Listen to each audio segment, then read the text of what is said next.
Next విధానము Siddha. Another indigenous form of medicine ఏంది? సిద్ధ అంటాం. అదే తర్వాత it is practised largely in Tamil Nadu and Sri Lanka. Tamil Nadu శ్రీలంకలో బాగా ఇది వాడుకలో ఉందన్నమాట. The Unani system along with Siddha has been grouped with Ayurveda by government. Unani system is an amalgamation of Ayurvedic and Persian medicine brought to India by Mughals. Mughals అంటే ముఘల్ చక్రవర్తులు అనేవాళ్ళు Persia నుంచి అక్కడ నుంచి తెచ్చినటువంటి విధానాన్ని ఆయుర్వేదంతో కలిపితే వచ్చినటువంటి వైద్య విధానం ఏంటి అంటే యునాని అంటాం. It is a popular in north west India and Pakistan. North west ఇండియాలో, పాకిస్తాన్లో ఇది బాగా పాపులర్ అన్నమాట. యునాని అంటే ఉదాహరణకి ఇప్పుడు మీకు ఐడియా ఉండొచ్చు, ఒక డ్రాప్స్ ఉంది జిందా తెలిస్మాత్ అని చెప్పేసి, అది కూడా one of the Unani medicine.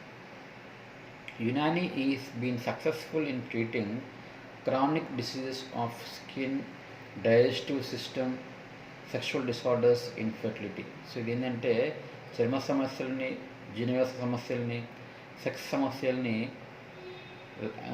సంతాన లేమిని ట్రీట్ చేయడంలో దీనికి బాగా పేరు ఉందన్నమాట యునానికి.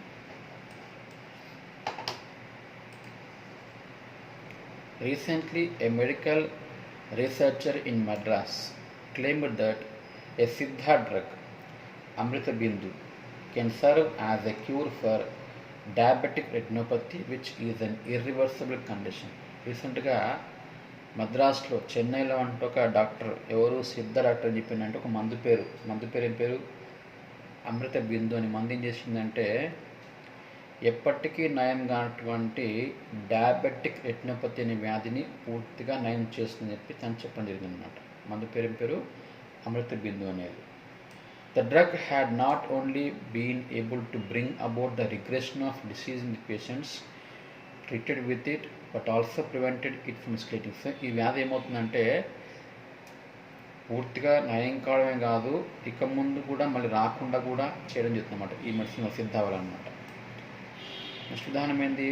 Homeopathy. The law underlying homeopathy is సిమిలియా సిమిలిబస్ క్యురెంటర్. సిమిలిబస్ క్యురెంటర్ అంటే ఏంది? సిమిలర్ అంటే సేమ్గా ఉండుట, అంటే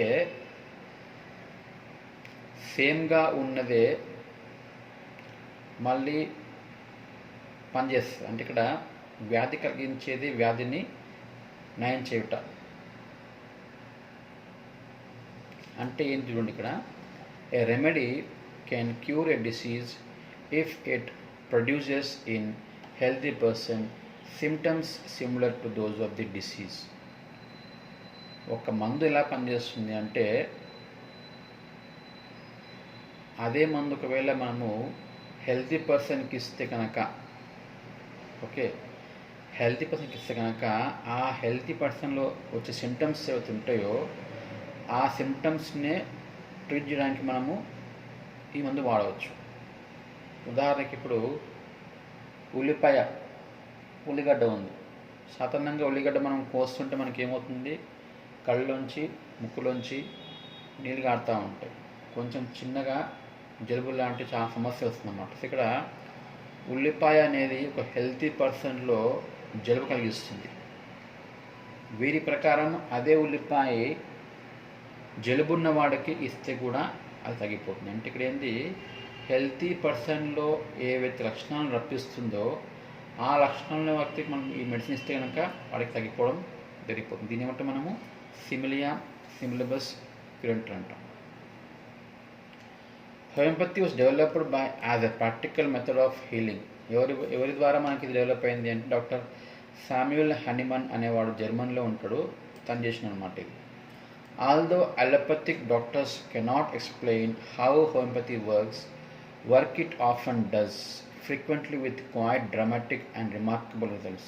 అంటే ఈవెన్ దో అలోపతి వారు ఈ మెడిసిన్ ఎలా పనిచేస్తుందో చెప్పలేకపోయినా కూడా ఎన్నో అద్భుతమైనటువంటి రిజల్ట్స్ని ఈ సిస్టమ్ అనేది ఇవ్వడం జరిగిందన్నమాట హోమియోపతి.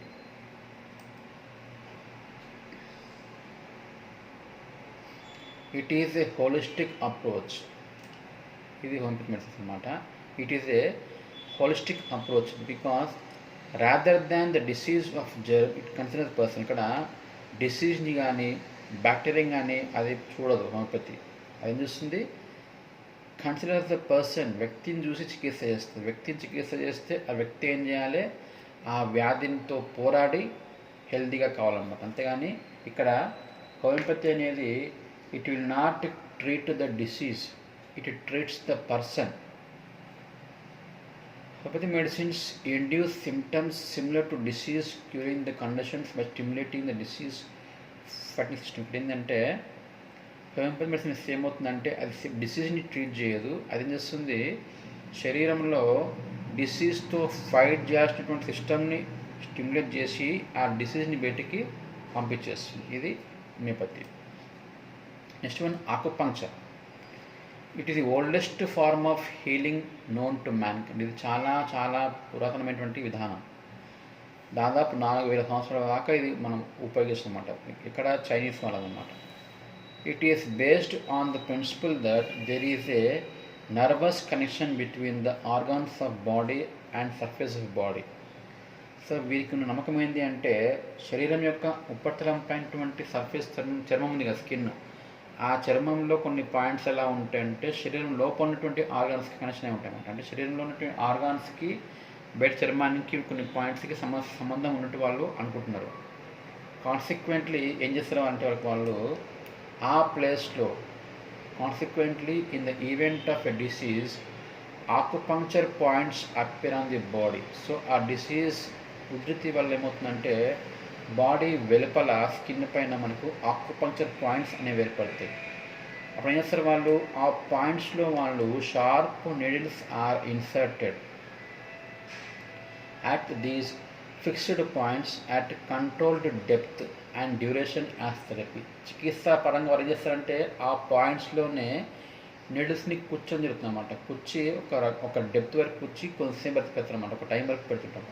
చికిత్స అంటే ఇంకా అదే. ఇక్కడ వీళ్ళకి ఏ పాయింట్ అయితే వాళ్ళు కూస్తారో ఆ పాయింట్కి లోపల ఆర్గాన్స్కి సంబంధం ఉన్నట్టు వారి యొక్క ఉద్దేశం అన్నమాట. The points are set to be joined by meridian, a concept exclusive to Chinese medicine. Chinese వాళ్ళ ప్రకారం ఈ పాయింట్స్ అనేవి కనెక్ట్ అయి ఉంటాయి. కనెక్ట్ అయి ఉండడం వల్లనే అవి ఏం చేస్తాయి, లోపల ఉన్నటువంటి ఆర్గాన్స్కి సంబంధంగా ఇవి ఉన్నట్టు వాళ్ళు చెప్తూ ఉంటారు.